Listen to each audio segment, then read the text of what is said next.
The name of the book is Nobody's Horses. It's the dramatic rescue of the wild herd of the White Sands. Author Don Hoglund of Denver, Colorado is here with us. Don, thanks for being here with us. It's my pleasure, Alan. Thank you. Now, the synopsis, the dramatic rescue of the wild herd of the White Sands. Tell us a little bit about the name of the book and how you came to become author in this book.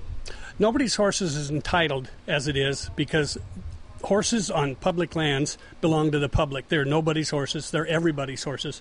In 1994, 122 horses showed up dead around a single watering hole 35 miles inside the most secret place in the United States, White Sands Missile Range. I was called in after that die-off to help capture the remaining 2,000 head who were in dire straits from the drought that would on-go for the next 5 years. And now these horses, the 2,000 head you talk about, earlier this afternoon we were speaking of, who actually owned these horses at one time? Originally, they were the mounts of lawmen and outlaws of the Old West. The Tularosa Basin, where these horses lived, a 2 million acre or 4,000 square mile missile range, were originally owned by the likes of Sheriff Pat Garrett, who allegedly killed Billy the Kid, and he himself was in fact assassinated on the very grains of sand that I was called in to capture his horses some 80 years later. Now, how can America, you talk about nobody's horses being everybody's horses, how can America help you, Don Hoglund, and everyone in basically rescuing these wild horses with inoculations and such?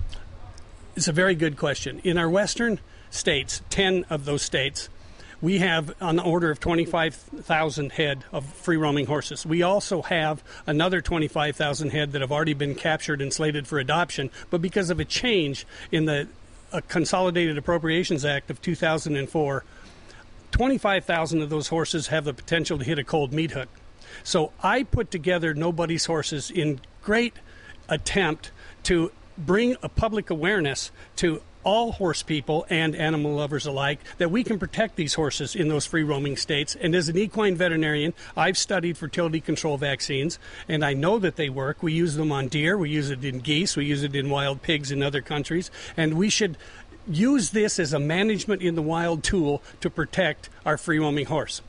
Now, in your thoughts about protecting the free-roaming horse, I know you've already got a lot of support from many ranchers and such as that. Who all's in support of the program to aid now with rescuing these horses by way of inoculations?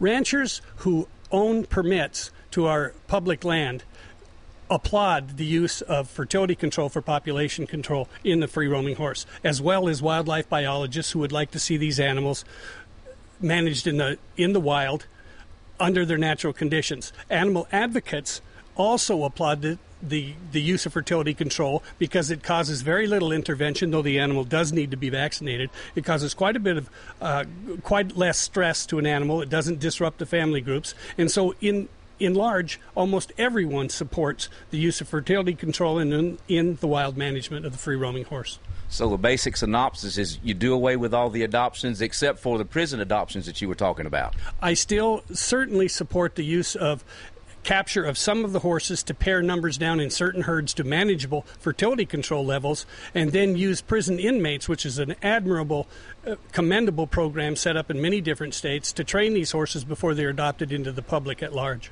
Well, the name of the book is Nobody's Horses, the dramatic rescue of the wild herd of the White Sands. Don, good luck in your ventures. And there you have it. It's worth reading, and it's got rave reviews from the top knowledgeable folks about the book.